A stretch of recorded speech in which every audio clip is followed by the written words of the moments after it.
Welcome back to Straight Facts. It's Wednesday. I'm joined by the brilliant Judge Mo. Don Husam's with me as well. So much to go through. We're looking back at Arsenal and Tottenham's first night in the Champions League with big claims from Arsenal fans. They have the best and deepest squad in Europe. So we're going to be asking the boys, is European football scared of Arsenal this season? We're delving into that on the show. We're also looking ahead of Liverpool as they take on Atletico.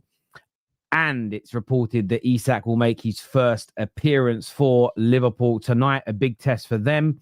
We're also going to speak on Chelsea as they face a tough Bayern test away from home in what is a really big week for them after dropping points to Brentford. They play Manchester United at the weekend as well. Also talking United because I think we're finished. I think Man United are done, literally done, if the news of the last 24 hours comes true, and I want to get the boys' view and the boys' opinion on this. But before we go any further, hit like buttons, make sure you're subscribing, make sure you're sharing this stream across your social media platforms for us, please, my people. But gentlemen, how are you both? I'm great. Make sure you guys are liking the video. Make sure you guys are subscribing. The algorithms are acting up recently, so every like counts. Big up to all of you guys. Yeah, this is the best Straight Facts show of the week. No bias. Look forward to it. To be honest, I don't know if Staffy told you, last week we, mine and Staffy and Don's show surpassed this one for Superchats. We got more Superchats, so that the viewers I wasn't here. You remember that? Yeah, it was LB, to be fair. It was LB. Just remember this, okay? Just remember. LB brought down the quality, innit? Is that what? Okay, if that's what you think, yeah, let us know. No, it is important because YouTube is doing something really weird at the minute, and people that through connections that we have spoken to people at Google, they're trying out new things, and most football content creators are just not seeing people aren't even seeing the streams. They're not coming up on timeline. So if you guys can share this, put it in the group chats, get that bell notification turned on as well. It's really important to us that you make sure that YouTube is not bumping what it is that we are trying to achieve. But gents, supposedly Ten Hag's got 3 games to save his job. Supposedly Unai Emery is quite high on the list to replace him. Supposedly the players don't like the training, don't like the system, including Bruno. I think Man United, I want to just say this. I'm not saying this to be no hyperbole. I'm not trying to be polarizing or over the top. I genuinely this morning, I got out the shower and I sat there and I got all cold because I just was in a haze thinking, I think my football club is completely broken and won't ever be fixed. And it's the first time I've ever felt like that. So you finally admit that you're not a big team. You're just a big club by revenue and fan base. No, we're still nothing's changed about our history. That is who we are. We can still sign players. We proved it this summer. None of that, I believe. I just don't. If the news, I might have said Ten Hag by mistake. I'm just that broken. Yeah. Instead of Ruben Amorim, but you'll know who I meant. If it's true the players are downing tools again in any capacity, and fans are backing it crazily, if we're honestly thinking of changing managers to somebody with a different style, and if we're doing that weird thing of you got 3 games to save yourself, if we're doing that again, I have zero faith this group of people running the club can fix us, because it would mean that 3 times, it would mean 3 times 2 times, but going into the 3rd manager in their 18 months, they've echoed the same mistakes of the last 12 years prior to them. So I'll just be done with it. And it makes me really sad. I genuinely, for Man United, I genuinely think you're finished. I'm being serious. And that's not, listen, you know that I backed Amorim. You know that I said that Amorim will change the mentality of the players. You know, I said that the new blood in the club will actually change and everything will be okay. I said you'll get top 5, top 6. I don't think the players are buying into the plan, as you say. I'm watching their body language. Amad Diallo is not buying into the plan. Kobe Mainoo's not integrated in the team, and he's probably your best product.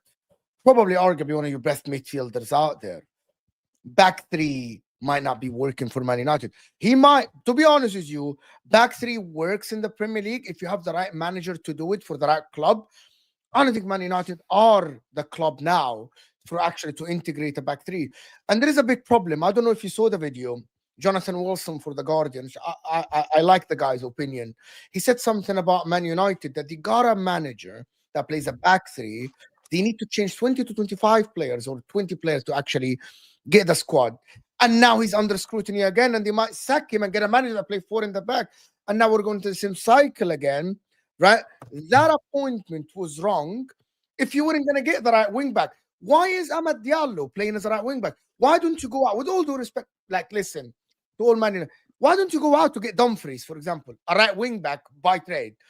You go out and get a left wing back that can play that role instead of making Amad Diallo or Mazraoui or Dallo a wing back. That doesn't work. Mbuemo is kind of a striker slash a 10. Now he's playing behind the forward. Bruno Fernandes is a midfielder in a midfield 3. Why is he playing in a midfield 2? And he's exposing all his flaws.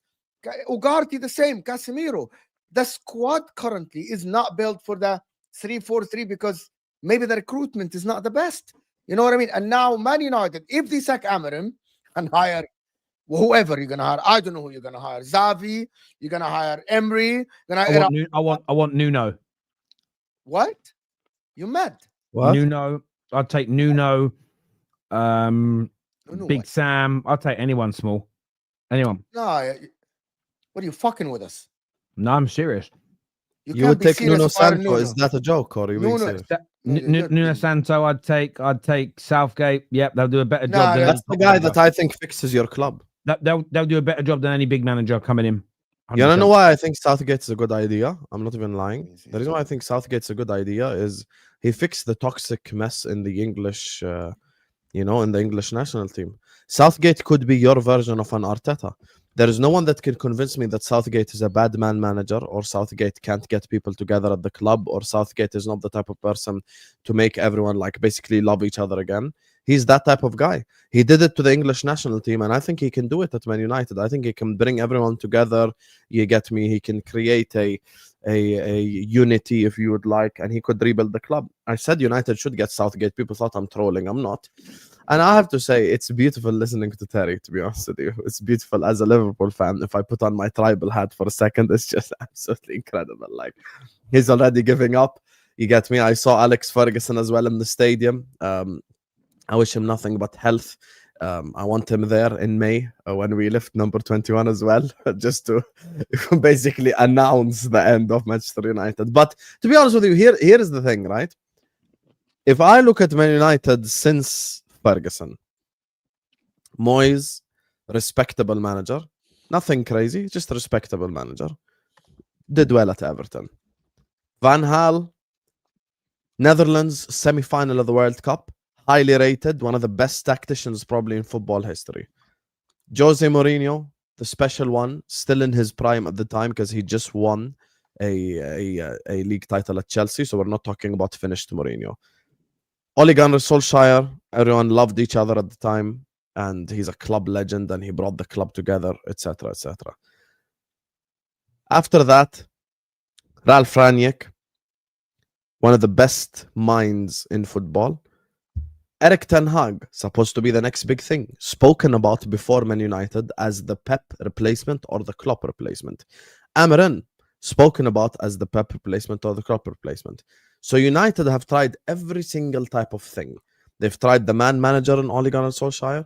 They've tried the proven managers like Jose and Thingy and Van Gaal, and they've tried also the manager that is the next big thing. Now Ruben Amorim, no one's going to convince me he's like just like the shittest manager in history or something, but it's just not working for him. Ten Hag the same. Let's not forget this is the guy that got Ajax to a semi-final. This is the same guy that his first season at Man United finished third and won a Carabao Cup, which is an incredible season for Man United. So that's why for me, I feel like you need probably someone who just galvanizes everyone. You need someone who brings everyone together. Or you need something completely different. Maybe just someone with loads of experience who can help push Man United out of this mess.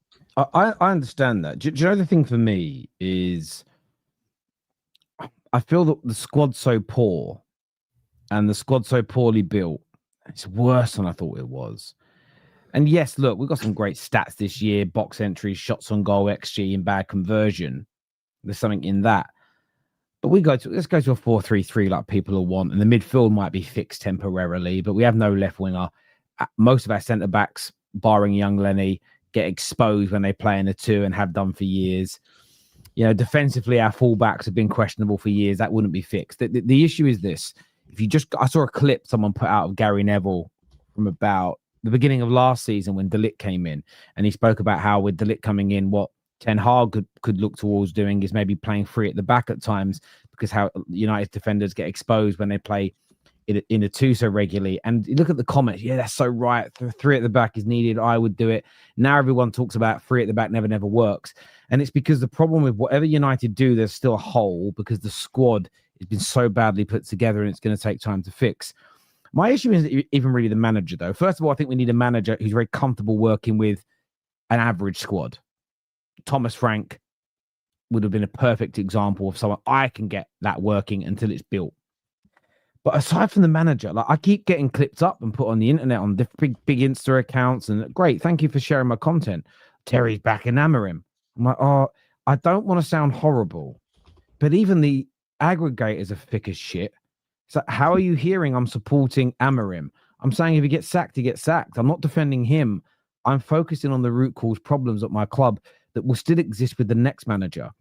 The only thing that might be different with any manager you've mentioned, or one of the more exciting upstarts or an established manager, is we might get a 20%, 25% better win rate. But we had that better win rate with Ollie and Jose and Ten Hag, and they all wanted them out as well, the fans, because we weren't where we really want to be. So I'm not buying that. We might quench some thirst for a short period of time, but I'm focused more on the 2 things that have come out in the last few days. Now, there are some media outlets now playing it down, the club's shutting it down as we do, but it's the 3 games to save yourself and the players via their agents going to the media and moaning. Those 2 things have been fundamentally massive issues at the club. One, when a manager's failing at our club, every single one of them has been given too long. David Moyes should have gone in the Christmas time. LVG the year earlier. Jose should have gone the second they backed the players over him, but definitely in the summer before he ruined the season going into the December. Ollie, after the Europa League final, should have been changed then. That beginning of that following season was horrendous. They should have moved on at that point. Ten Hag should have gone when he won. He probably should have gone earlier, but won the FA Cup, should have been moved on. We consistently drag it out. And the fact that the new guys are potentially making that same mistake tells me things haven't changed enough behind the scenes. The players going via their agents and I was about to ask you that question. I want to ask you a genuine question just on that. What happens if you just keep Amorim? Genuinely, like no bullshit, no banter. What do you think happens objectively? I don't think we go down. Okay, I don't think we get relegated. The biggest reason I don't think we go down is because they're just going to be 2 or 3, 4 other teams that are worse than we are. But we are on relegation level form. Okay, I think one of 2 things. If these stories of the players not liking it and not being happy with it and speaking out about it, if that's all true, that means they're not giving 100%. Even if it's subconscious, they're not doing it. You can't. If you're telling your agent to go and tell these stories to kind of protect you again, that tells me that you're in you're in protection mode. I've got to salvage my image, and that tells me you're not giving your all for the manager and team. If he stays, the one thing that could come out of it, which is good, is if I'd love Ineos to walk into the dressing room and say, listen, guys, you guys can leak into your heart's content. You can flood your kitchen floor with leakage, but we are not backing the players over the manager. We're going to stick with our guy. And the more you guys down tools, the more you'll get sold and moved on. I'd love that to be the approach, because short term there'd be pain, but in the longer term you'd fix the culture. But I don't think I've just got this horrible gut feeling, and I've criticized a lot of things Ineos have done, but I've been very open-minded to others and said I'm going to give it time. But what I can't abide, what will just take away any hope that I have, is if they start making the exact same mistakes that the previous guys made that were so damaging. And again, you'll never see Sky Sports talk about this stuff, or TNT Sports, or Talk Sport, or most of the big, Man United YouTubers, because I'll be blunt with you, and I don't mean it horribly. They have never understood or known or been right about why we have failed consistently and got worse. It's always been, and I can read this. This got put into a group chat of mine yesterday, and it's just funny when you read it out loud. I'm going to find it for you boys now, right? Because when I read it, I can't even lie. I shouldn't laugh because it's about my team, but I did. But I can't find it now, and it's going to the same thing with your former players as well. Even after the derby, it literally read. If you basically look on the Twitter accounts, okay, of most of the people that are saying like that are Amorim out, but they're not focused on the players being bad or anything like that. If you actually go through and look at the people that are doing it, and somebody went through and started searching a lot of their accounts, these are the same people that said Moyes is the problem, Fellaini's the problem. They said that Rooney's too old and he is the problem. They then went on to say that Bastian Schweinsteiger's a problem, Jose is a problem, Pogba's the problem. They went on to say after that Martial's the problem, then that Van der Beek was the problem, and then Ollie was the problem. These are the same people that they always, that's the problem. Get rid of that player, get rid of that manager, and we're fixed. And they've never ever once been right. Some of the big voices in the Man United fan base on Sky, on TNT Sport, TalkSport, repping us. The manager's got to go. We've got to improve the win rate. This happens. And you sit there and you go, I understand that as a part of the problem, but it's again being presented as a silver bullet. And that's why my faith has gone, because I've just got a feeling this ownership is going to bottle it. And I think this ownership is just going to do something to appease fans short term, hope for a new manager bounce that gives everybody a cup. Because what happens is we get a new manager, like say Areola comes in and we have a really good 3 months. That really good 3 months gives the ownership 2 years grace. And it's what it always does. So, yeah, I'm really worried about the future of my football club. Let's do some of these super chats, boys. Wayne here says, when I was deployed to Iraq, the soldiers in my platoon didn't like our commander or how he did things. Morale was low. We still did our jobs. War is different, Wayne. War is different than getting paid. Don't get us started on this topic, bro. Wayne, it's not the same. War is not the same as football. It's not the same. War is, of course, war is different. I'm not going to say that they are the same. They are the same. But where I agree with Wayne is that's how I live my life. So, for instance, one of my children, I won't say whose, teacher is a right prat. Don't like that teacher. However, when my child does something wrong, I still make sure my kid knows you don't do that and you behave. What I don't do, and some parents do this, is, you know what, that teacher's horrible. Don't listen to that, because you still got to teach your children that doesn't matter if their teacher's a bit of a dickhead. Doesn't matter if your boss is an idiot. Doesn't matter if you don't like the new process your company brings down. I think the right way to behave is to give 100% and behave the right way at all times. But that's just me. I know what you're talking about. I know that you're going to go. War, lives on the line. Football, these players get paid to play. Football, no, lives are not on the line. I get, they can down tools and not be happy and still get paid. You get my point, or get sold and get an next contract. I understand that. I understand that. And listen, we won't get into war specifically, but all of our countries have soldiers, and there may be a day where we need them to back us. But you could never have soldiers that have that, I'm going to do whatever it takes to do my job properly, if society breeds people that decide as and when they give 100%. You need to do it from a child through normal jobs into those scenarios. I think it's a domino effect. We are part of the problem as fans, Terry. We have the same expectations as 20 years ago. We are not the United of old. As Ragnick said, this club needs open heart surgery. And that's just the great part, Evan. I disagree with this, actually. I think most of Man United fans don't think that way. No. I think 90% of the Man United fans... No, hear me out. I know what Mo's going to say, entitled and smug and blah, blah, blah. I think that the people that Man United fans need to be pissed off at is their former players, who go on TV after every single game and say the same old bullshit. This is Man United. You get a yellow card. Bro, what kind of bullshit is this? Some people think I'm a troll. Some people think I take the piss and I'm a wind-up. Even I don't say stuff like this. You get me? Oh, smash into someone, get a yellow card. This is Man United. Bro, piss off. These days are done. You have to accept where you're at right now. I think the biggest problem are the pundits, not the fans. Many fans do exist like Terry, where they do think, okay, this is going to take some time, that we are going to have to fix it step by step. A lot of Man United fans are more accepting of the step-by-step process. Here's where I'll defend some Man United fans. Where they do have the right to complain is even in step-by-step processes, you need to see some form of progress. I agree. This is the reality. I agree with that. I agree with that. And listen, it isn't all United fans. I agree with the pundit element to a large degree. From my point of view, I do think there are a lot of fans though that are fucking delusional. They're selling silver bullets. They're selling the magic cure, and there ain't one. While Terry reads the next super chat, I'm gonna ask the chat a simple question: if Liverpool players today and Arne Slot go and wear Man United and train at Manchester United, and they wear the red shirt, okay, do you think Man United will play as good as Liverpool? I'm just putting this out there, and the smart people understand why I'm asking this question. Go ahead, Terry. Read the next super chat, please. The answer is no. Of course, no. Okay. Joshua Jack Because here. the Liverpool pundits don't put pressure on the team like the United ones do. They don't bring up the 80s every time there's a bad game or something.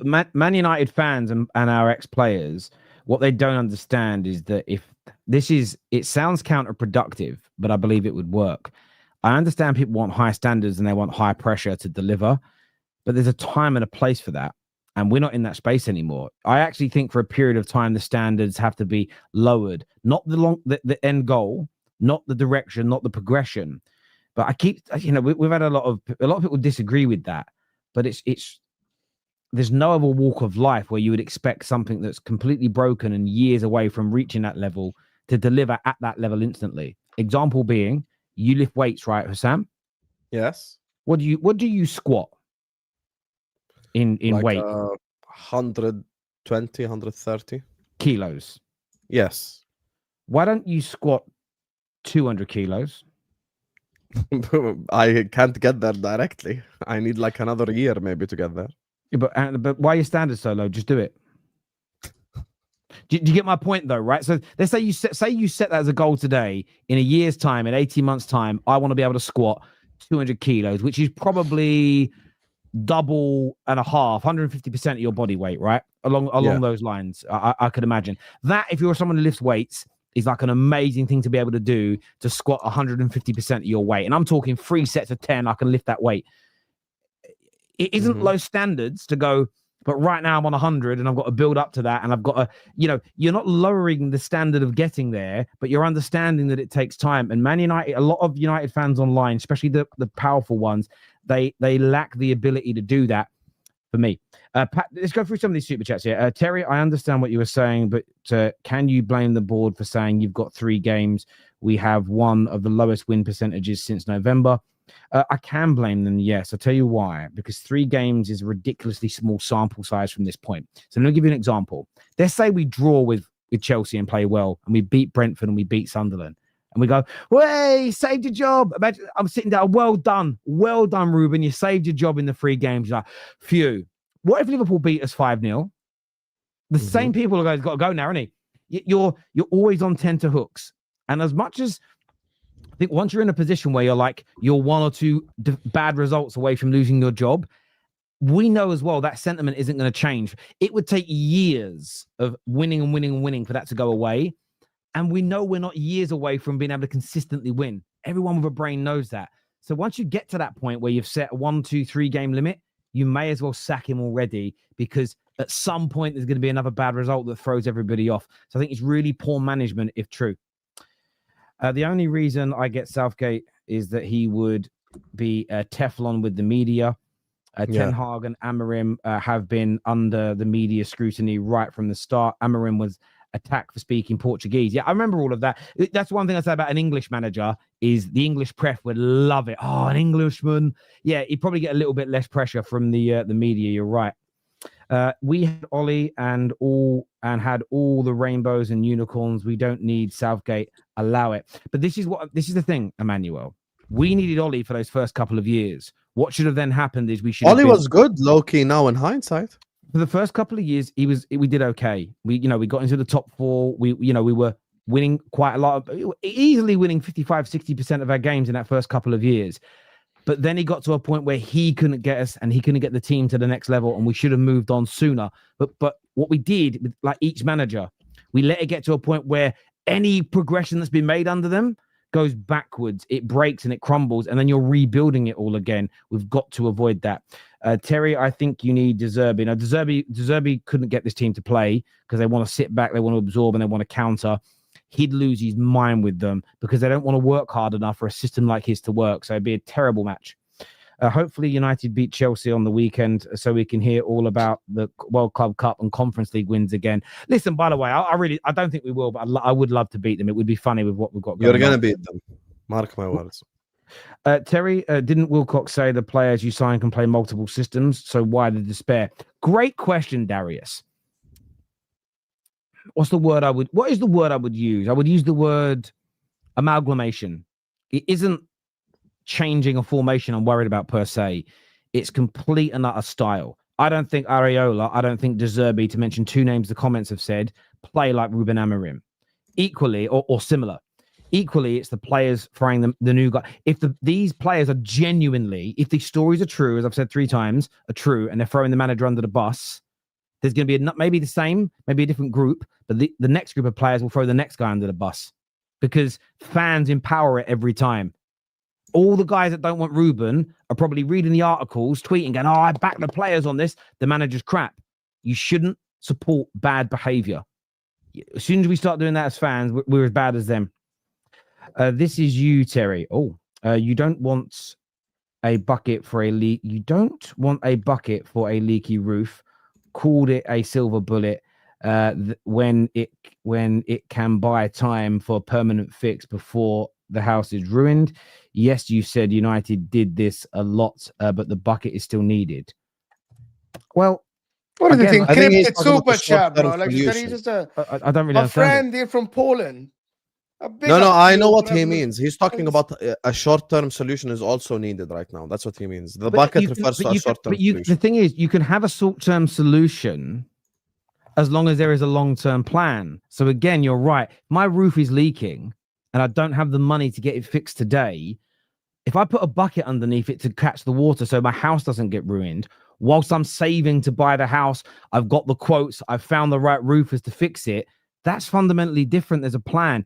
If it's like I've got the bucket there and I'm like, do you know what? After a month, the house hasn't flooded. So I'm just going to keep the bucket there until the bucket fills up and that overflows everywhere. That is what Man United have done. Come on, let's use our brains and expand our thought processes here. How Scott McTominay became a Ballon d'Or nominee the moment he left United. Why everyone at United look worse after they get there. The rot is deeper than just the players and managers. It's culture. But listen, JW, been telling everybody this for years. It won't be listened to because people just think it's, one manager will fix this. And they're all wrong. And until Sky Sports, until Talk Sports stop having Man United fans on and ex-Man United players that speak this bullshit, everyone's going to have their minds indoctrinated by it. But, there's only one person that's been right every single time. I'm not going to say who that is, but it's true. Moving on, United players need to put the fries in the bag. I'll be honest. No, I hear you, mate. I hear you. Listen, viewers, I think Terry, and by the way, I'm not saying this just because I work with him. I'm being completely honest with you. I was with Terry on Spaces 2 years ago during the Oli era, and everything he said, like from 3 years ago, when Man United were actually in way better place than they are right now, is coming to fruition. Like the way everything that Terry said about ownership and culture and everything, stuff like this. And to be fair, a lot of people as well, like Devil in the Details as well, Daniel, Indiana as well, who used to come on the Football Terrace, used to have that perspective. So many people did call it out, but yeah, it is what it is. I remember saying it. I remember doing it on one of your spaces back in 2021. It was like, I don't mind if we sack Oli. But what's the plan? Are we moving in the right direction? If we keep doing this is where we'll be in a few years. Bullshit is exactly where we are. And until we address the real issues, until the ex-pundits, again, most of our pundits, and I don't mean this rudely, but Rio Ferdinand's one of them now, works for the club again. You really think Rio's going to call out Ineos? You really think he's going to call out the Glazers when he works for them? They don't. But yet, they'll just go, the manager might need to go. And all the fans go, I thought that was right. Well done, guys. Manager out. They don't fix us. It don't fix us, man. We don't fix us. They never do. Goldbridge called this out in the summer. He said all summer people will go at the Glazers and Ineos for not buying people. As soon as the season starts, everyone forgets about the owners and goes on to the manager. It's so hilarious. It's every time. Moving on, boys. A big night tonight in the Champions League. How How do you see? We'll start with Chelsea though. But how do you see Chelsea getting on? Because they obviously had a real disappointing game at the weekend. LB yesterday came on and went into them. They're not good enough. The defense ain't good enough. They'll finish 15 points off the top. They'll do nothing. LB low-key rattles the Chelsea fans as well. I noticed this. LB has the Chelsea fans by the balls. He certainly does. Look, they face a big test tonight against Bayern Munich. Mo, how do you? If they lose the game, it's okay. The Bayern are better than them. They're in a better place than them. They have better players. They play at the Allianz Arena. It's okay. They don't play at Chelsea. Like, I don't understand this. Why are you talking like Bayern is like 10 years ago, bro? Bayern Liverpool winger who wasn't good enough was sold to Bayern. Why are you talking like Bayern is Robin and Ribéry, bro? Bayern have Olise. Olise. Very Kimmich, good player. I agree. Kane. Okay. Jonathan Tah. Kimmich. Are you mad? Stop it. Is Davis is fucking 90 years old? Stop it. I actually you're expecting Chelsea to win. I'm gonna give you not do like a monologue. No monologue. I'm gonna give you a bomba. I think Chelsea will beat Bayern and then lose to Man United. No, I don't think so. I think Chelsea will lose today, and I'm expecting them to lose. And I don't think that Chelsea should go in a meltdown if they lose today against Bayern Munich at the Allianz Arena.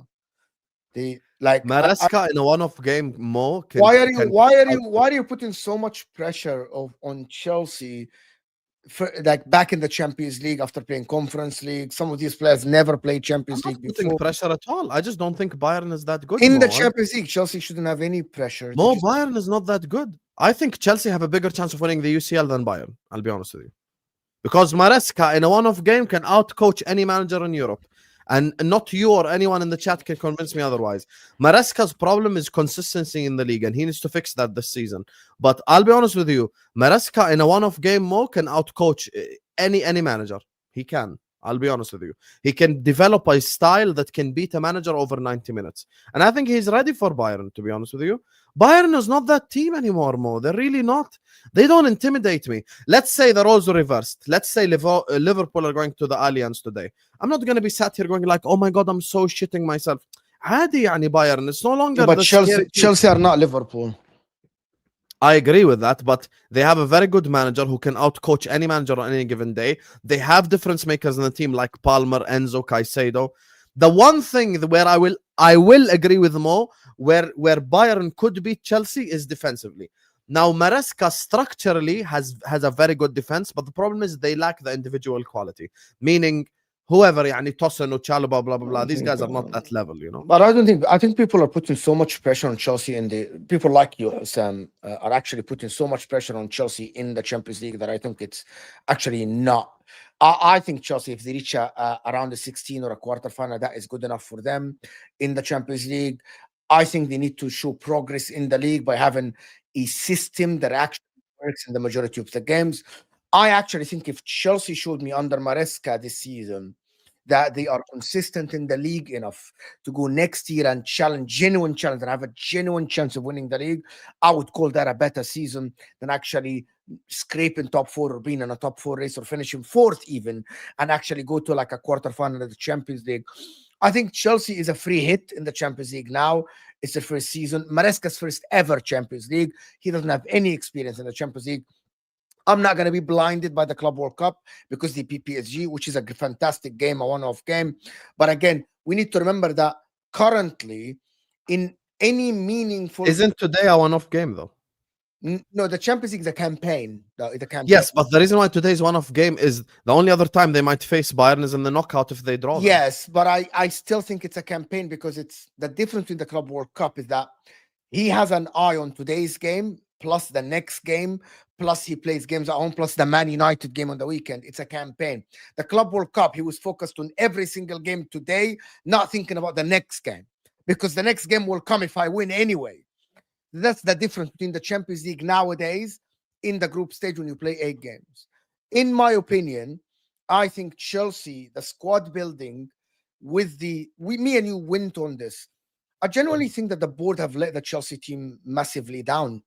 Spending 90 million on that left side right? And having Gittins and Garnacho is Now you're having an absolutely shit. existential conversation, which we agree on. Yes, We're talking but about tonight's game. Though. tonight's game, if Chelsea lose, I'm Chelsea not can't sign a left winger from now Listen, until the game. I'm gonna tell you guys something. If Chelsea win today, I am praising Chelsea massively, right? And I'm telling you from now, people, right? I am gonna say Chelsea win against Bayern Munich is a great result for them, and it actually proves me wrong. But if Chelsea lose, I am not criticizing Chelsea. Okay, again, if they lose like 3-4-0, we're gonna criticize them and it's gonna be a meltdown. But if Chelsea lose the game 2-1, 1-0, 3-1, that is not to kick a fuss about. To be honest with you, it's okay. Like, it's not a big deal. You know, you're playing Bayern Munich away from home at the Allianz Arena. But I agree. I've been saying this about quite a few football topics recently, that I feel that we're losing touch with fucking reality. Genuinely, I feel there were some Arsenal fans last night that were like, yeah, 2-0 away, it's decent, but, you know, nothing to get excited about. And I'm like, I agree you're not going to have a party, but you do realize like, winning away from home and scoring a couple of goals is massive. I'll tell you another little thing that I just... You do a bit of research. So something came out today that actually kind of backed this up a little bit, and I probably didn't bookmark the bloody thing, but it was showing that the average goals, let me see if I can find this, average goals in the Premier League have dropped slightly so far this season. There's been less goals being scored in the league, and there might be some data somewhere. But anyway, the goals are down. But it showed the last 10 years. And in the last 10 years, it's averaged between like per game of like 2.53 to like 2.7. You know, like you sit there sometimes and the team scores 2 goals or, you know, in a difficult place away from home. And then maybe they don't get a third goal, or the opponents score a goal because of an offside that shouldn't have been given, or a dodgy penalty, VAR mistake. No, I've got high standards. I ain't talking about referees. We should have won that game. Yes, they may have had other chances. Yes, they could have defended better. But when you're scoring in and around what the average team scores, by the way, the highest goal scoring team in the history of the Premier League was Man City, and their average per game was 2.7. We're suddenly setting these standards, and I think we're all guilty of this. I'm in myself included. Sometimes I sit there, and there are games where you go, we could have scored 4 or 5 today, but actually scoring 4 or 5 goals a game, if that suddenly becomes your standard because of the chances you have, it's fucking stupid. That's 200 goals this season. Bro, I had a panel before the show that told me that Arsenal didn't play well after scoring 5 against Leeds. What the fuck? Yeah. We're doing this thing. I think we are losing. I kind of get it in an isolated game. You might have a game where you're like, I can't believe we didn't score 4, 5, 6 goals today. We had so many chances.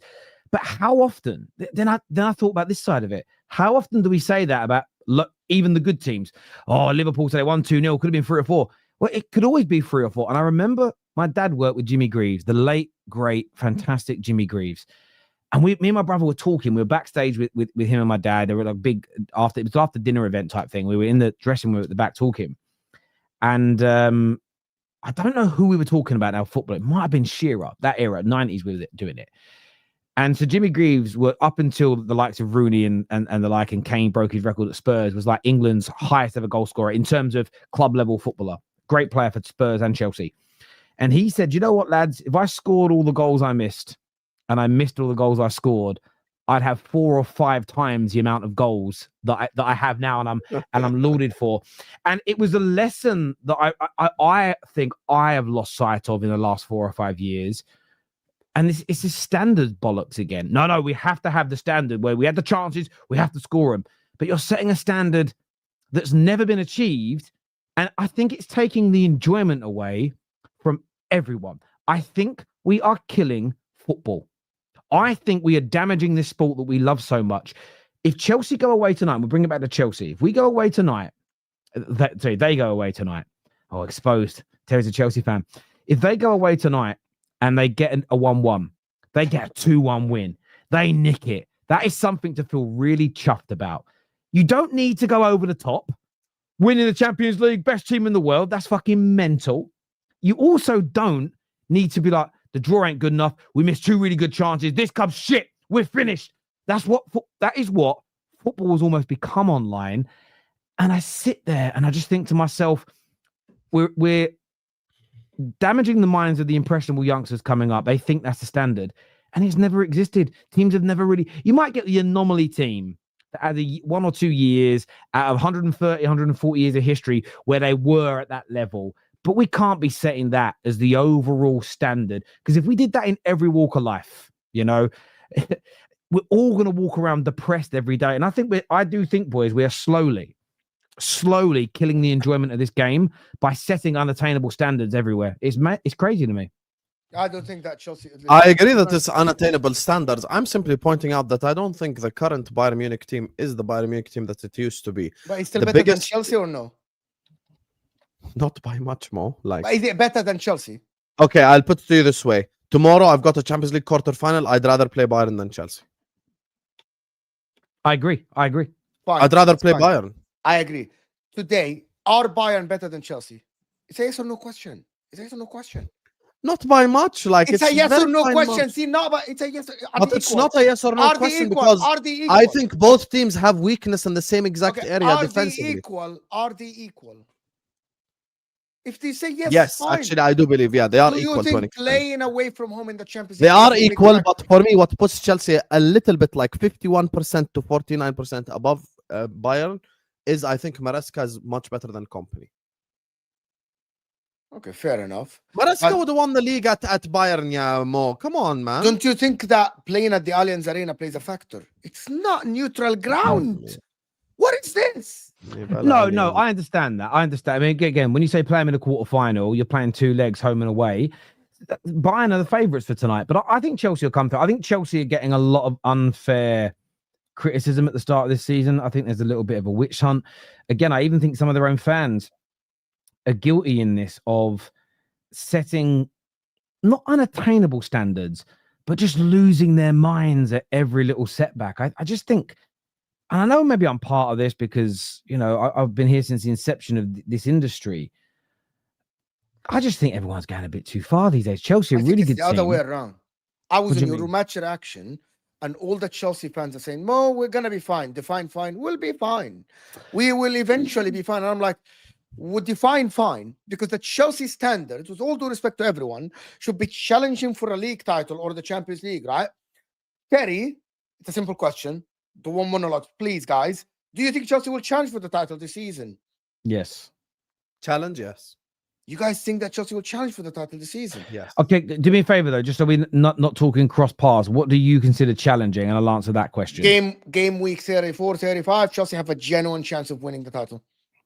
So I think they'll have a genuine chance of winning up to. I've said up until the last 4 or 5 games. So yeah, I think they'll be Easy definition. within 6 to 7 points at the top. You're with talking 5 to 6 games to mathematically, go.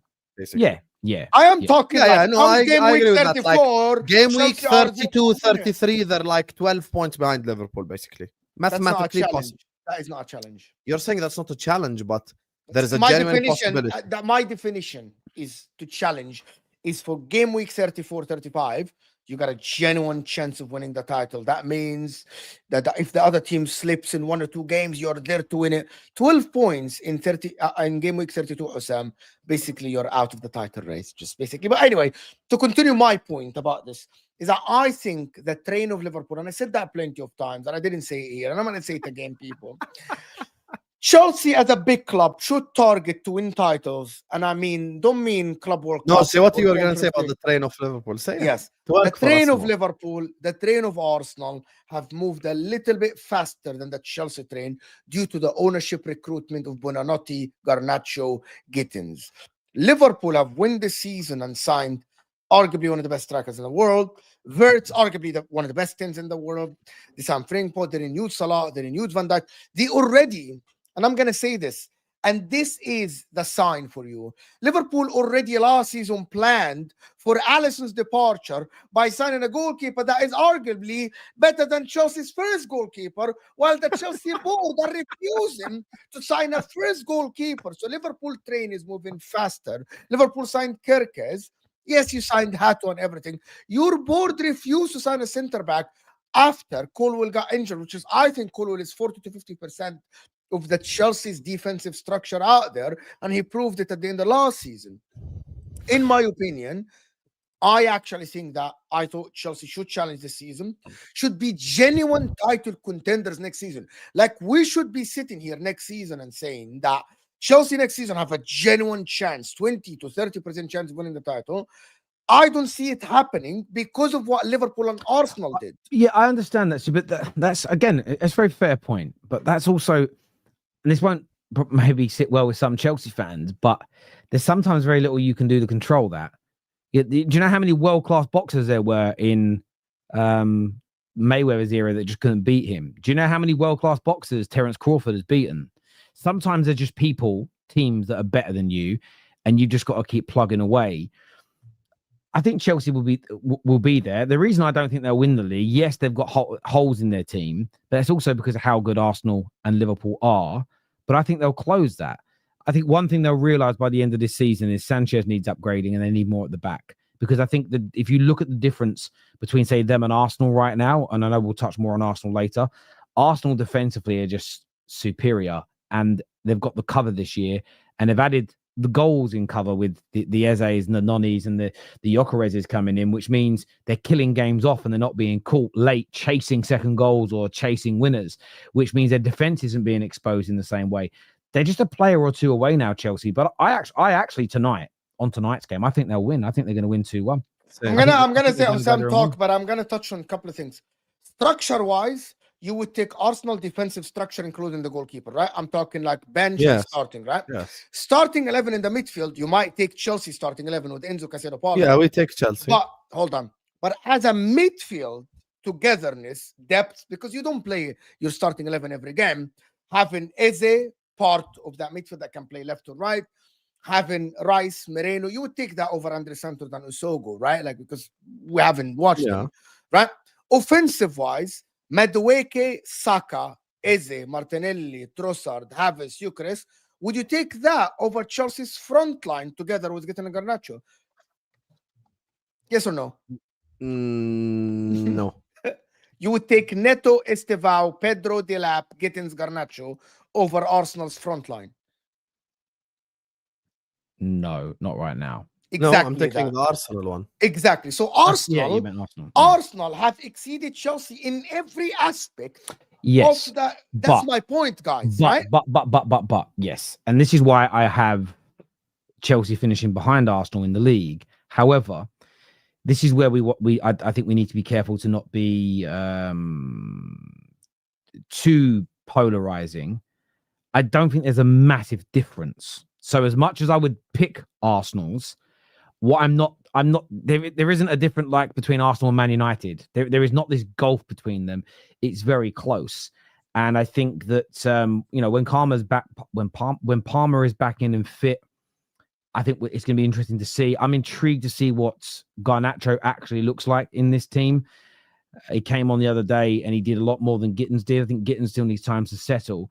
Chelsea is still a year or two behind Arsenal, and Arsenal's team have also got something that's Chelsea. I know Chelsea won the Conference League and I know they won the World Club Cup, but title races harden you. Title races give you a different type of determination, dimension. They bring a different kind of attitude out of a squad, whether you win it or not. You win it, I think you go to an even higher level. They talk about a lot of world champions when it comes to tennis, boxing, etc. That they often win a title, a major title, and they start to believe in themselves. They anticipate anywhere between 25 to 50% more, leading to more victory afterwards. And I think that being in title races, if you win them, you can go to another level. I think having a good Champions League campaign and having an actual title race this year, that in itself will pay massive dividends into this young Chelsea squad going into next season. But my view with Chelsea is I think a lot of people are just being a little bit too harsh with them this season. Yes, they've dropped points in 2 of their opening games. Yes, they've had a few decisions go their way, but let's not pretend that one didn't go massively against them against Brentford. That goal shouldn't have stood. They should have won that game. It was a stonewall offside, if ever I've seen one in my life, and it should be called out. And I think they win tonight. And I hate to say this, they're going to beat Man United on Sunday or Saturday, sorry. And I don't like it. I'm worried about it. I'm dreading them. They haven't beaten us since 2012 or 2013. 2013, I think, was the last time they beat us at Old Trafford. It was a day after my stag do. I went to the game very hungover. I think Juan Mata scored the goal. No, it wouldn't have been 2013 then, would it? I think it would have been 2013. I think it was. Anyway, 12 fucking years since they've beaten us at Old Trafford.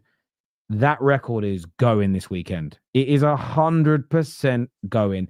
I want United to win. I pray we win. I hope I'm wrong, but I cannot, for the life of me, see a way that Man United beat this Chelsea team. They are too good, too strong, and too potent, and they're going to blow us away at Old Trafford.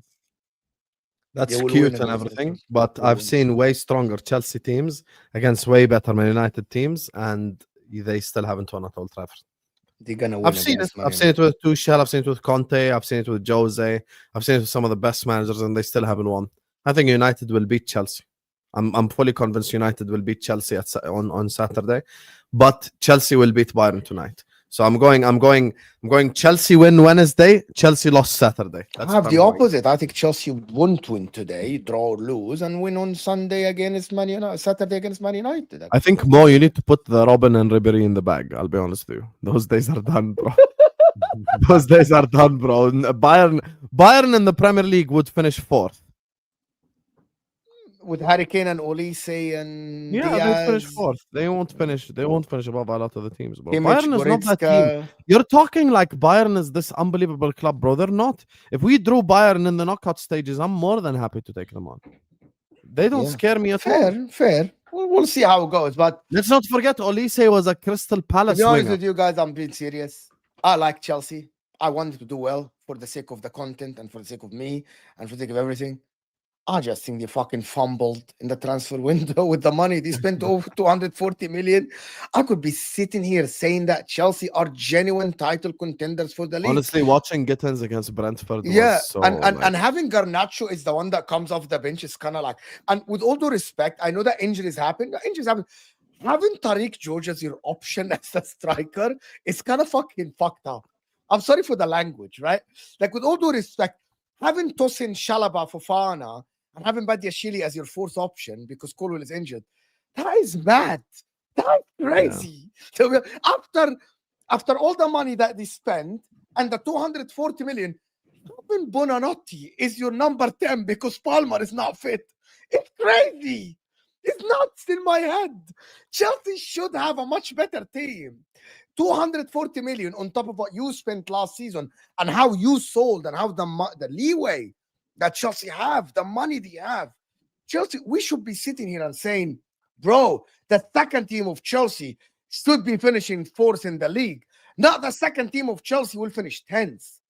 With all the Bonanotti, Gittins, and Garnacho. Bro, this is mad. It's great. If Shalaba, guys, I'm telling you guys, if Shalaba, that money for the left-hand side buys you Rodrigo right there. Exactly. Chalaba, if Chalaba gets injured, they are down to Fofana, who hasn't played 10 consecutive games, 10 games in general for Chelsea, and Tosin and Badiashile as your partnership at the back. That is scary shit. It's scary for Chelsea. You talk about Man United recruitment, Terry. The board of Chelsea, they are in for Chelsea to sell tickets in Viagogo, and they are in actually to sell players. That is what the board is in for Chelsea. And Husam keeps saying it, and I know we're going to move on. Bro, Don, Shaz, Kojo, the guy that came on that channel, Andrew, Winter Surfers, Lewis, they don't get paid. If Chelsea sell more players, they don't make money. Yeah, Todd Bowley don't put money in their pockets. Yeah, they don't. Viewers, give us your thoughts, give us your opinions on that. We're going to jump into these super chats here. First one's from Robert, says Chelsea will draw 2-2 with Bayern. Chelsea fans saying they'll be fine against Bayern away is deluded. A Chelsea fan said Esteval is better than Saka. Don't follow Chelsea, guys. Well, look, a 2-2 draw is not And bad. it's the same guy that said Chalaba starts at Liverpool as well. I feel as a man in my 40s, especially online fans, can kind of lose the pleasure of just winning games. I hear Arsenal fans moaning about 2-0 wins.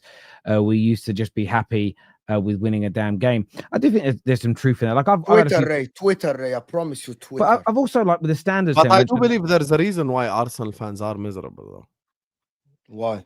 Why do you? Because they were emotionally invested for 3 years and ended up with nothing. So I understand why they are miserable. I get it to a certain degree, but That's the one fan base I get it like with. I do.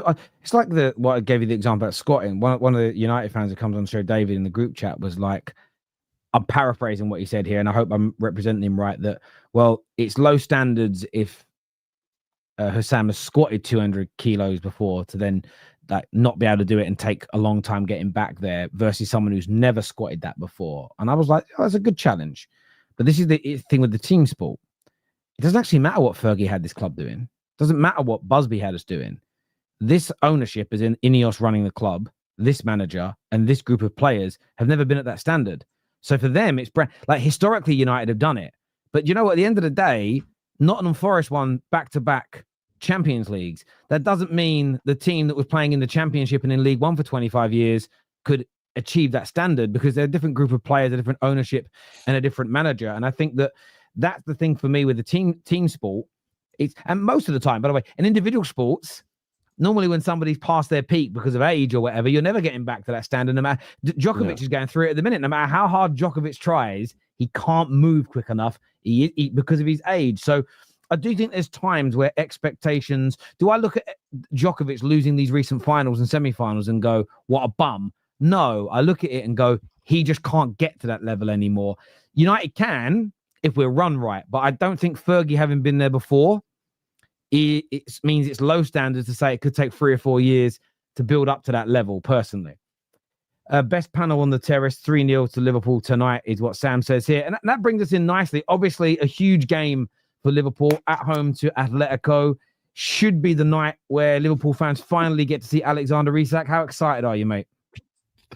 I'm so excited. I'm so excited about watching Isak in a Liverpool shirt. It feels unfair at this point. 12 points from 12, and we haven't even played Isak yet. I'm so happy, honestly.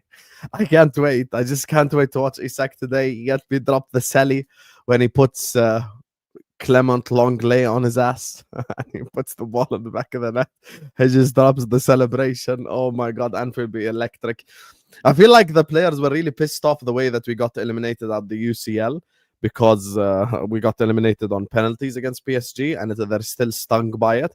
So I think they'll probably play a lot better today than they did in the last 3 games. And I'm so excited. I'm so happy. I think we're going to slap Atletico Madrid, to be honest with you. I agree with Sean. I think it's going to be 3 or 4. Like, put the low block in the bag, Simeone, because Isak is coming, Habibi. I think Wirtz will be a lot better in the Champions League because the game is not as pacey, if you would like, as in the Premier League. So that will be helpful for him. He might have a lot more time on the ball, etc. And I think today will be a great day for us. I think we're going to slap Atletico.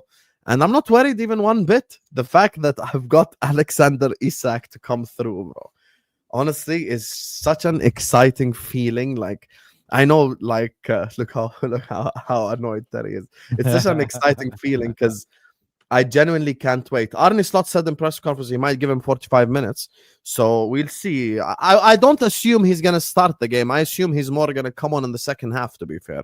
Like, play the second half maybe or something like this. But yeah, I look forward to watching him. I want to see how he connects with Mo, how he connects with Wirtz, how he connects with the team that we have. Atletico's best player, in my opinion, probably, and Julian Alvarez is out for the game as well. So they're going to basically play the way Burnley did. So we had 90 minutes of practice against Burnley. I think Frimpong is going to be an incredible addition as well to this team. We saw his effect as soon as he came on against Burnley. Immediate overlapping, make Mo play a lot better as well. So yeah, there isn't anything to say except we're going to slap the shit out of Atletico tonight. I'm looking, to be honest, I had no doubt that Isak will absolutely be fantastic. But what someone said that yesterday. Go on, Mo. Let's go. Someone said yesterday, Terry, on I did a show later yesterday, and someone said, Dayo said that. Dayo said, Liverpool broke the transfer record. They had to break it again to show the best out of the player that they bought when Wirtz. I'm watching Wirtz today. Wirtz has to perform today, and he has to perform well today, by the way.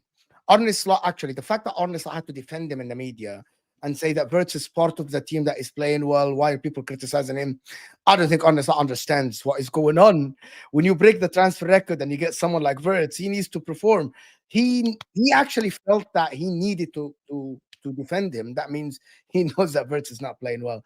But Sabozla is there, Gravenberch is there. I think actually people are not talking enough about how good Gravenberch has been in these first. Yeah, Gravenberch is unbelievable. He has been amazing. This is why I think that Liverpool must win the treble, Terry, because Man United did it.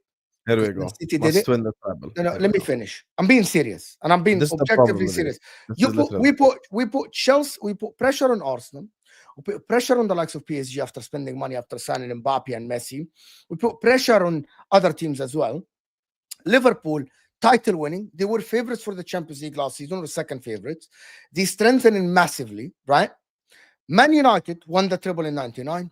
Man City won the treble in 2023. After everyone put the pressure on Pep Guardiola and saying, now you signed the striker, go and win the Champions League that you haven't won for Man City. Liverpool, the only achievement that is missing from Liverpool is winning a treble. You are the favorites for the Champions League, by the way, by Opta and by the bookies. You're the favorites for the Premier League. You have the best, arguably one of the best strikers in the world. You have Salah, the best winger in the world currently with numbers last season. You have Van Dijk, the best defender in the world. You have Arne Slot, who's better than a lot of other people think. Literally, PSG won a treble last season. Did they not? So why not? We shouldn't put pressure. If we were playing Nantes and why? Okay, and why, Lille, we would have won the treble as well. I need someone in the chat to tell me why, as a fan, I shouldn't put pressure on Liverpool that spent close to 500 million after having a brilliant team last season to win the treble this season. While Man United Okay, I'll ask you a simple question. If Liverpool win the Premier League and the FA Cup, have we failed? No. But it's a Adi season. But it's an okay season. A predictable, expected. It's not an okay season to win No, the no, no. double. By the way, I'm being serious. What? If Okay, Liverpool, go on. I'm sorry, Terry. If Liverpool win the Premier League and win the FA Cup or the Carabao Cup, it's an expected season, a predictable season. It's okay because you are the best team. It's the same as Man City under Pep Guardiola won the league. Okay, in the second time retained it. That is fine because they're strengthening. Liverpool are predicted to win the league. Liverpool are predicted to win. Do you think Jose Mourinho is a great manager? Very good manager. Do you think Arsene Wenger is a great manager? Not great, but very good manager. Okay. Alex Ferguson and Pep Guardiola are the only two managers in English football history to win a treble. Mourinho won it with Inter. So he won it. I said in English football history. Oh, yeah, but he won it in Inter. Didn't realize Milan play in the Premier League. Yeah, but it doesn't matter. I asked you in English football history because you're saying it to an English club. Why does it matter? Because out of all the great teams in history, Chelsea never won the treble with Jose or with all the great managers. Yeah. Arsenal never won the treble, even with Arsene Wenger. And like so many examples, Pellegrini, Mancini, every manager we're talking about other than Ferguson and Pep. Are you the best team? Okay. Your expectations, your expectations by definition. I'm question, Terry. Sorry, because I'm Your- responding to him. Okay, I'll respond. Your I didn't even expectations ask by the question. your expectations by definition cannot be an accomplishment that only two managers in English football history have No, no. accomplished. Are you the favorites to win the Champions League? Yes, on paper. Are you the favorites to win the Premier League? Yes. Are you best team in England currently? Yes. So I'm expecting you to win the competitions you're in. Yeah, but that's you're missing the point here. Same, by Okay, the way. so let me ask you a question Same then. win for What if Barcelona, Liverpool win the by the way. Premier League and the Champions League, but without any domestic cup? Fantastic achievement. No, no. Yeah, but that's not a treble, though. amazing. Let me jump in from it. I think context is needed here as well, though. So I don't think it depends what you mean by failure. So just because you don't do it this season doesn't mean you won't do it. So I wouldn't just go, that's it, it's been a failure, and we classify it as a failure forever. Exactly. I do think it's something that we don't know how what direction football's going to go in. But this may be I don't want to use the word easy because it's a hard achievement, but this may be the best time for Liverpool to do it. And I'll tell you as to why I say that, because if you go back to, if I go back to when Manchester United won it, okay, United didn't even qualify in the as one of the top seeds. But that season, if we're being brutally honest, Madrid, Ajax, Porto, Barca, Juve, Inter, PSV, Bayern Munich, to name just a few, and Man United, they're all genuinely, if you go back to that era and you went, if someone in the pub, somebody at school, somebody at work predicted one of those teams to win it, and there'll be a few others that are eluding me, you'd go, yeah, I can see that happening. You go back to when Liverpool won it in 06, you go back to 07, 08, 09, there was 2 or 3 English teams that could win it. There was always a long list. If you go through the Champions League list this year, genuinely, who do you honestly think? Let's go for the listeners who we think can win. Who can win the Champions League? Yeah, I know anyone can win it, but genuine chance of winning it. Let's go through it. If I name these names off, let's just say yes or no to them, right? So I'm going to go down to the bottom of this list, right? We'll start at Villarreal. No, you're not going to go through every team. Okay, Frank. No, I'm starting with teams that are from 100 to 1 up to give you a point here. We'll just go through them. Frankfurt. No. Atalanta. No. Leverkusen. No. Dortmund. No. Juve. No. Atletico Madrid. No. Inter Milan. No. Newcastle. No. Tottenham. No. We're now down to the teams that are in there at like 20 to 1 and 12 to 1, by the way. Napoli. No. Chelsea. No. Yes. Okay, so Yes. We've got one. We've got one. Yes. Okay. Bayern Munich. No. Yes. If you say yes. If you say Chelsea, yes. Bayern Munich, yes. There's one. Yeah, one. Yes. Okay. Do you think City could conceivably win it this year? For me, yes. Mo? Too much firepower. The means no. If you thought they could win it, you'd just say yes, wouldn't you? Pep Guardiola always has a chance, so yes. Put one yes in there. Well, he failed with a lot of better teams at the City, to be honest, Terry. So I'm gonna say no. Okay, so there's 3 yeses so far, right? From the 2 of you. Real Madrid, we know that's going to be a yes. Yes, we're going to put that in there. We can. PSG, will they become one of them? Yes. Okay. So I put PSG in as a yes with an asterisk. I say yes with an asterisk because only one team in 40 years has retained their title. So there's this part of me that thinks they've got a chance, but its probability shows you it's someone likely that they're there. Barcelona is going to be a yes. Yes. Arsenal. Yes.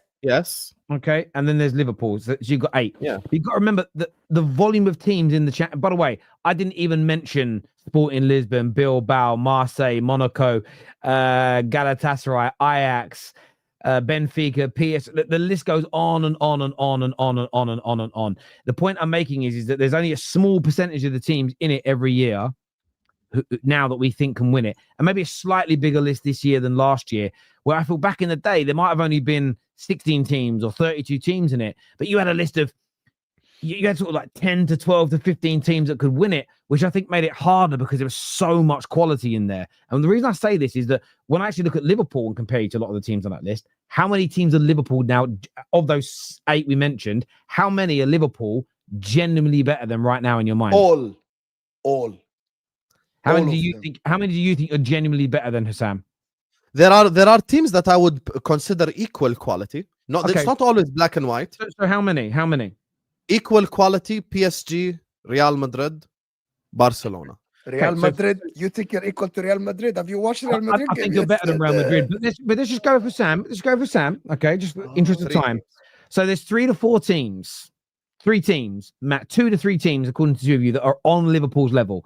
Now, if you actually just go back through Liverpool's history when they were, Liverpool's Champions League history, so that's sort of the 90s onwards, how often have Liverpool gone into a Champions League campaign where they're favourites to win the English League and they're within the top 2 best teams in Europe, genuinely? Because City aren't the power they were when Klopp was here. So where I agree, that's why it's important to break it down. First time ever in my lifetime. Exactly. So this is where, with what you've spent, and it's not about the money, it's about the quality you bought, with the team you've got, the fact you're better than 95% of the whole of Europe, this is probably the best time in the modern day era for you to win a treble. So what I would say is, I wouldn't call it failure. I agree with you, but is it a must? No. So again, the word must. Nobody's the must, but it's the best chance.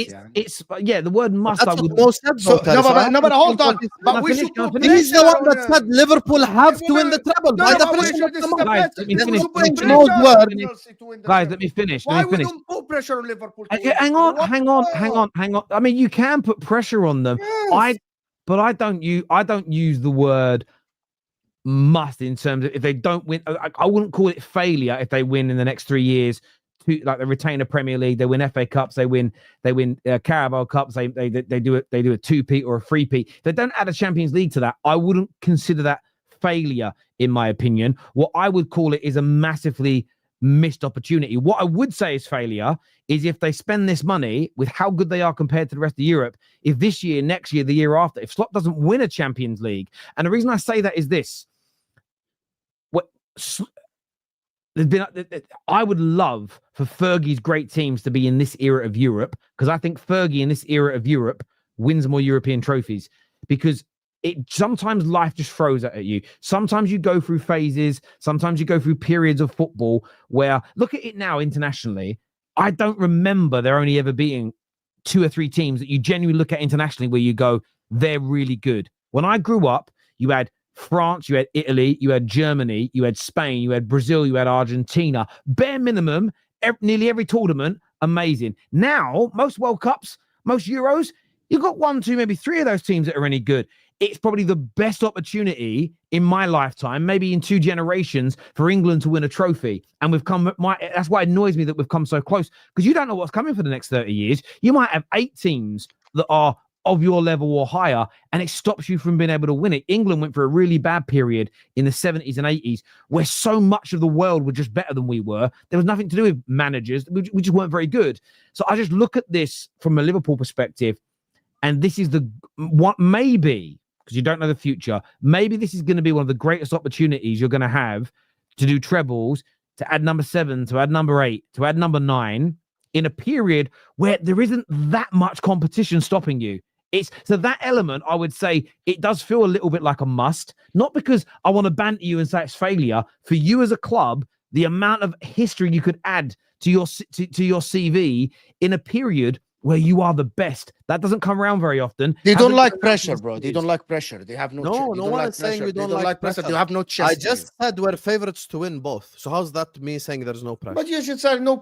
I'm asking you to put pressure. You're Liverpool. asking Liverpool Football Club to do an accomplishment that's only been done twice in football history. Terry broke it down very well about this. The best opportunity for you to I match. understand what Terry is saying, Yes. but the problem is you completely miss out on every single thing, every single piece of context, every single piece of information when you simply say, so if Liverpool, basically Mo's logic is, if Liverpool win the Premier League, the FA Cup and the Carabao Cup, we've failed. No, you never said that. You never said that. You never said that. You said that's the problem. You're saying, don't you lie. said Liverpool, your statement don't lie, is, don't lie. I am not changing your word. You said Liverpool have to win the treble. Don't lie. You said Liverpool have to win the treble. You said, what's the treble? Premier League, Champions League, FA Cup. No. You win a cup double and you win the Premier League. Never say that is a bad season. You win the Premier League and you win a cup in the middle. That's not a treble. That is but that is expected. I say with Liverpool spending currently, with the way the teams in Europe are now, with the way the teams in the Champions League, with City not being the great now, I am expecting a little bit of pressure on Liverpool to try to match what City did and try to match what Man United did. How is that unfair? Okay, I'll tell you why it's unfair. Because if Liverpool win the Prem and the Champs, it's a double, not a treble. That's fantastic. But we didn't win a treble, though. So why you change your word? But you should put pressure on Liverpool to win the treble, to go far in the cup. Boys, you're missing the point. I want us to win every single competition. Guys. For me personally, if Liverpool win the Premier League and a cup, or the Champions League and a cup, you ask me right now, what's my expectation? I'll say we have to win one of the big ones and one of the small ones. Meaning, I want Liverpool Football Club in the same season to win 2 trophies. Not 2 trophies, Carabao and FA, no. I'm saying one of the big trophies, one of the small trophies. Premier League, FA Cup, Champions League, Carabao Cup. That's it. So, but to say we must win a treble is crazy. We're jumping to the super chats because we've got to get onto Arsenal as well. But this here says a hypothetical: Arsenal wins the big double. Did Liverpool fail? The big double, Prem and Champs. What does that mean, double? Yeah. Prem and Champs is the big double. They're fucking mad, AMT. Just put the bro. Just get off the meds, bro. Wayne Sage is the same exact guy who shakes his ass for Mikel Arteta, who have won fuck all 5 years after spending $1 billion. You can't tell me I must win shit. You must win something first, mate. He won an FA Cup with Unai Emery's toxic squad. Be quiet. The Scouse truck here says, I am not saying doubles would be a failure, but for us not to win a treble with how good we are, questions would have to be asked as to why we never. And I agree with that. And I do look at it this way: like the Premier League, because of what the originators of the Premier League did and the money they helped generate for this current generation of Premier League clubs. The advantage we get. That's why I'm so angry at my club. We spend so much money. We should be so much better than we are. Arsenal is more on par with Liverpool than Barca and Real Madrid. We'll get into that in a minute. Sorry, Husam, but with the team we have, if we don't win the treble over the next 3 years, at least it will be classed as failure. That is from the okay, you're saying over the next 3 years. He said this year, though. That's the thing. Well, Isak might throw a tantrum and then stop going to training. It's the first season. I'm just waiting for these players to gel, get to know each other, blah, blah, blah. The best chance. You never know what happens next year or year after. By the way, Barcelona might get stronger. Real Madrid might get stronger. You know, Real Madrid next year, Sam, might have Konate, Gehi, and they might sign another one. And then we're talking about Real Madrid being the strongest again. Real Madrid defense is in shambles. Good point. Husam is being disingenuous. Pep and Sir Alex never broke the English transfer record twice in the same window. Stop with this lowering. I know that's not another Arsenal fan who spent the 2 years of Arteta saying the reason why we didn't win is because Pep spends money and Arsenal and City are juggernauts and blah, blah, blah. So we're changing history now. We're changing history. If I recall, before you were alive, because I could tell you're a young one who hasn't done your research, Man United used to break transfer records, maybe not twice in the same window, but Arsene Wenger find nobody than one league title. I'm not letting you do what that Luke kid does.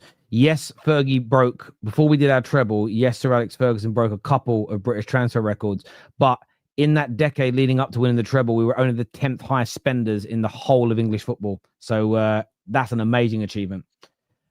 That would be sort of akin to clubs spending West Ham's money and winning a treble. Just want to put that out there. What Fergie did was unprecedented in our times, monetary-wise, on expenditure. I think Napoli has a better chance of winning the Champions League than Chelsea or Arsenal this year, as Conte's better team since he was at Juve.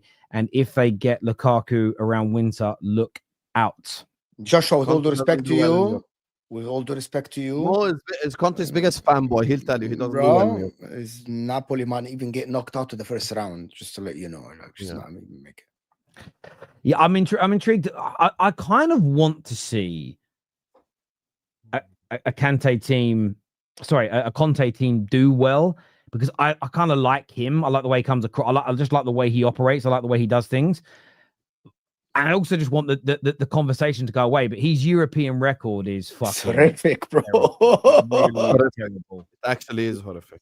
It really is terrible. And by the way, if people are saying, Terry, that isn't true about Sir Alex Ferguson, well, look, you can go and check on transfermarket.co.uk. They have all the expenditure on there. And if you put it in, okay, so this here is dated from even better. Well, this is included from when we completed our first three-peat, so from 2001 back to 1991. Over that decade, Man United were only the 10th highest spenders in the whole of England. Villa, Spurs, Everton, Blackburn, Chelsea, Arsenal, Liverpool, Leeds, and Newcastle all spent more money than Manchester United did. Newcastle spent obscene money in the 90s for that time. And you know what's really crazy? Kids don't even remember this, even adults don't. The average being spent back then was like 10s and 15s per summer. Late 90s, early noughties, the Liverpools, the Man Uniteds, and the like were maybe spending 20s, sometimes 30s.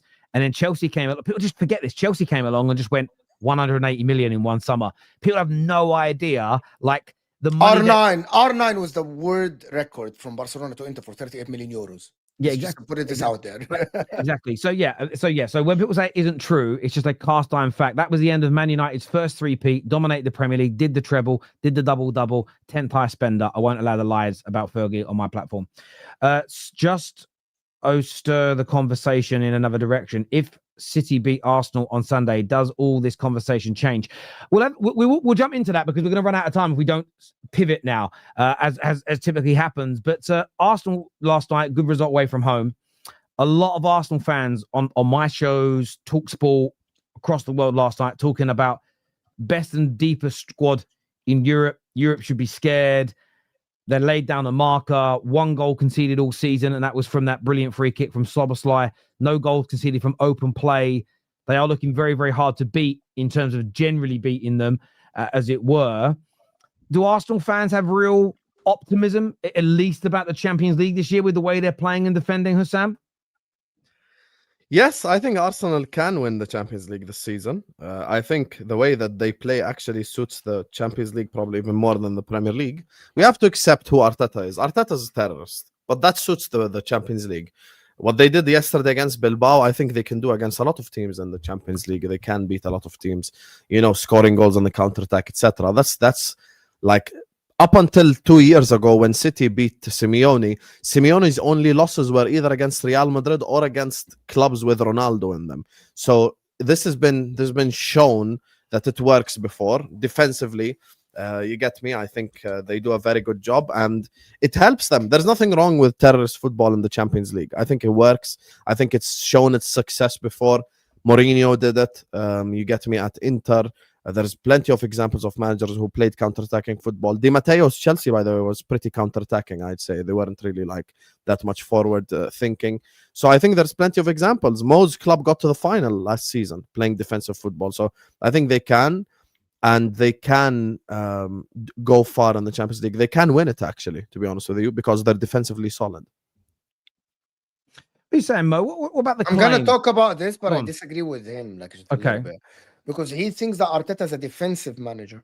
And I think he's confused a little bit about difference between a football manager that knows how to set up his team defensively and a football manager that is a defensive football manager that plays counter-attacking football.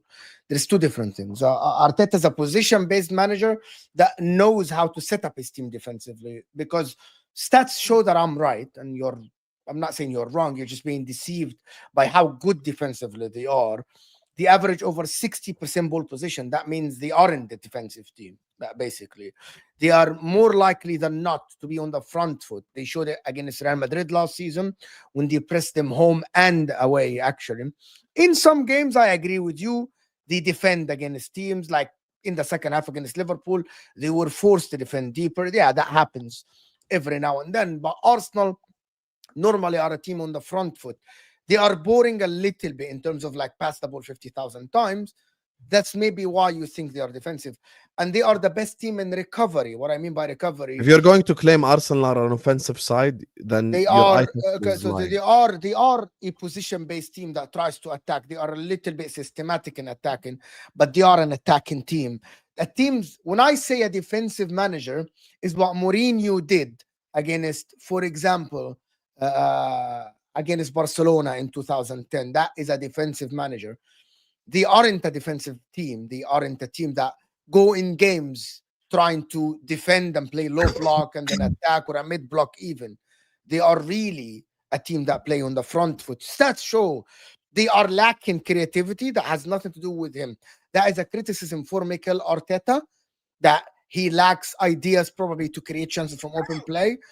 But they really average more position than the oppositions, more than 60%. That means they are on a front foot. I know that you're trying to label Mikel Arteta. You are a media personality. You affect a lot of people. I give you that. You need to stop this, bro. Acting like I have influence on people. Because you have a lot of people now calling Mikel Arteta a defensive manager. That's not because of me. People, that's because of agree you. with it. That's because of you. The fact that Mikel Arteta tells his team to recover quickly and be in defensive positions. How is my opinion on Arsenal affecting people's opinions? Because now people are actually ignoring the signs that they see. Arsenal having position and pressing teams and having players pressing high. For Arteta as the defensive manager, they are labeling Arteta Simeone or Mourinho or. Yeah, that has nothing to do with me. There's people who literally say that online and people who agree with it from an eye test. You started this last season. I didn't start calling same the as same. Now you're gaslighting. There's way bigger personalities who support Arsenal who say that. It's not me. Arteta's not a defensive coach, to be honest with you. He's not. I don't see Arteta as a defensive coach at all. Have you looked at the open play XG in the Premier League? See now it's different. Now he doesn't know how to create chances from open play. That has nothing to do. He's trying, but I think his methods are wrong in going forward. But you cannot. Okay, can someone Okay, in the let's chat- ask the chat a I'm gonna question. ask, Chat. I need to ask the chat a I want to question. ask the chat a question No, no. before. No, let me ask them a question. Chat. If you're not influenced by me and you think Arteta is the defensive coach, put number 1 in the chat. No, Just put the number 1 in the chat if you think I'm gonna he's a ask defensive question. coach. Without my influence, that's So what I'm you gonna believe. ask. I'm gonna him setting up his team defensively well is not mean that he defensively he's a defensive coach.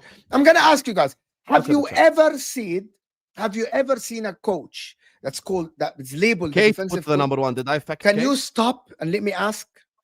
I want Terry as well to answer this, and I want the chat to answer it. Forget the question that he asked. I want anyone to label one coach in the history of the sport that averaged over 60 or 58% ball position that is labeled a defensive coach in the history of the sport. One. Because you're looking at defensive coach from a perspective of, oh my God, the guy just gives the ball to the opposition and counterattacks all the time. That's not the definition of a defensive coach. Because guess what? So If I looked at Simeone, if I looked at Simeone's possession for Atletico Madrid in La Liga, it's probably 50 to 60%. Guess why? Because Atletico Madrid will also play Elche and Valencia and clubs like this that they're 100 times better than, which means Atletico Madrid will also have 60% possession against 15 of the La Liga teams. That does not mean that Simeone is an attacking manager. You have to look at it from an eye test perspective and not just look at it from a perspective of just numbers and possessions on a piece of paper. The reason why Arsenal have more possession than a lot of teams in the Premier League or in the Champions League is because their quality is a lot higher.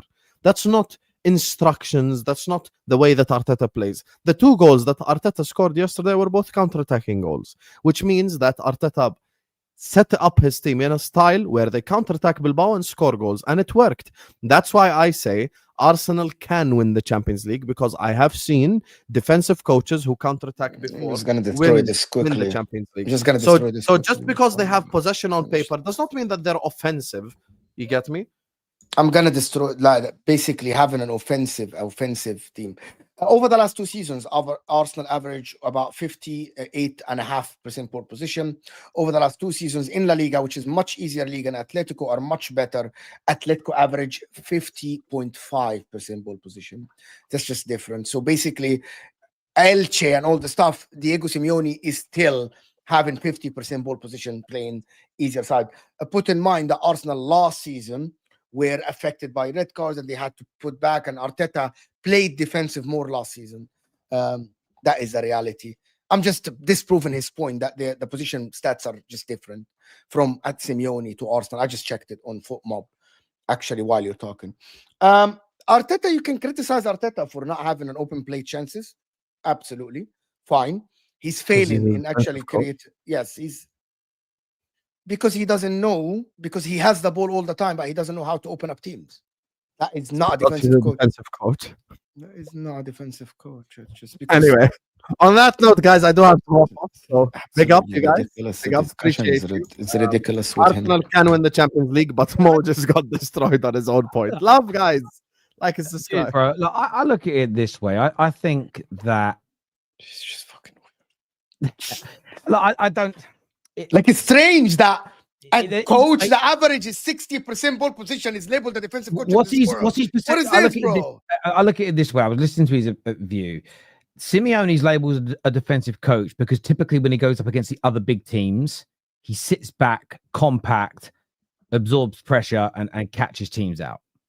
That's not what Arteta does all the time. There are some games where he does that, but he has a lot of the ball still, and they try to attack. Last night they weren't playing terrorist football. Last night they were trying to attack.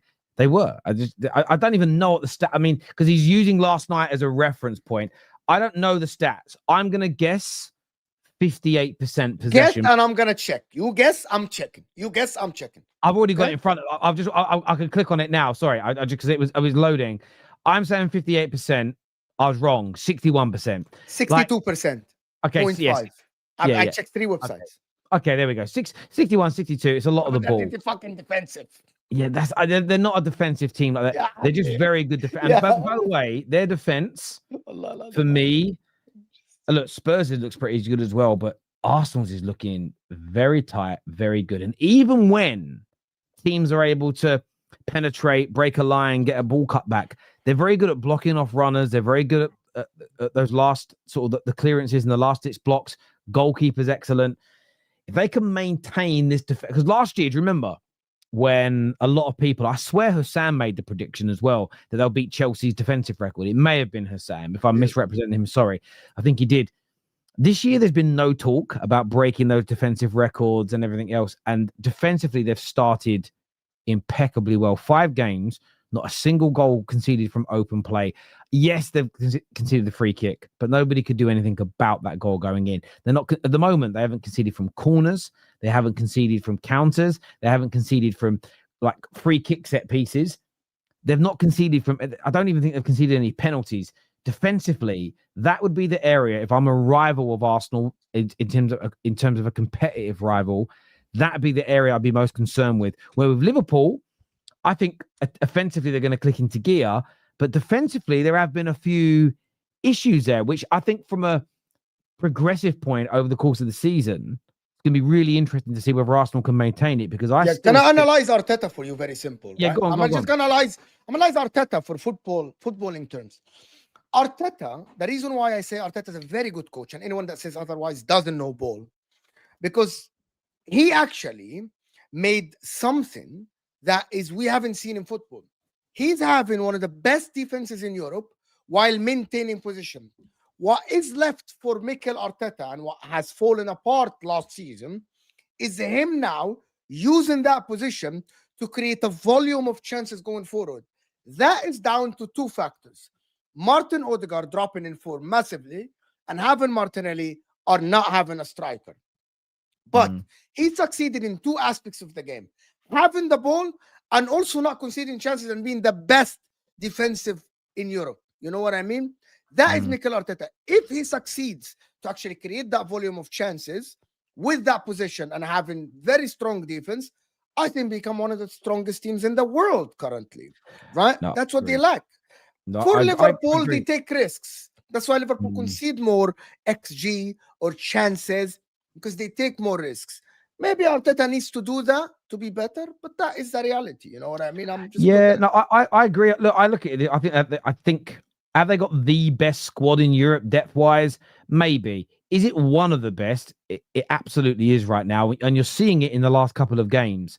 Saka out, Havertz out, Odegaard out, Saliba out, and they're still winning these games. Last year, I don't think they win last night. Last season, I don't even know if they beat Forest with those players they had out being out as an example. I feel like they draw those games, and it was those draws last season that killed them. Let's do some of these super chats here. First one says Arteta is capable of to play many different styles, and because they are so good defensively, people perceive him as a defensive manager, but they dominate possession in most games and press high and aggressive. Yeah, they do.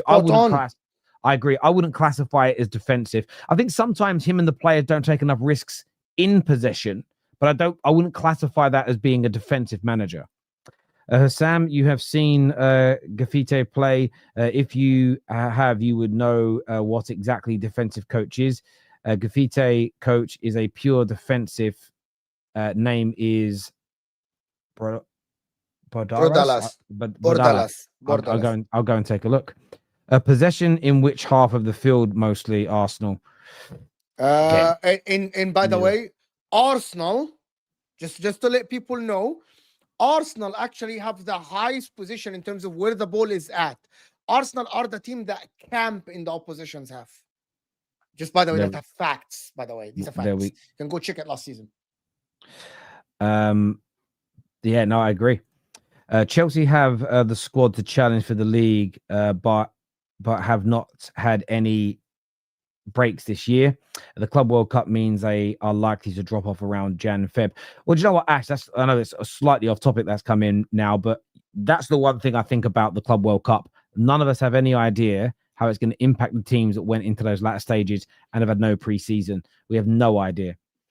Possession in which... Sorry, we've done that one there. This from Wayne says that it's just lazy analysis. They're Stoke rubbish, lacks critical thoughts. There's lots to be critical about, just not that one. Well, someone earlier when we were talking about like the weird standards in football, Someone said, no, nothing's wrong with it, Terry. You're just trying to kill the banter that's always existed. And I don't think I am. I want to challenge that back to that claim.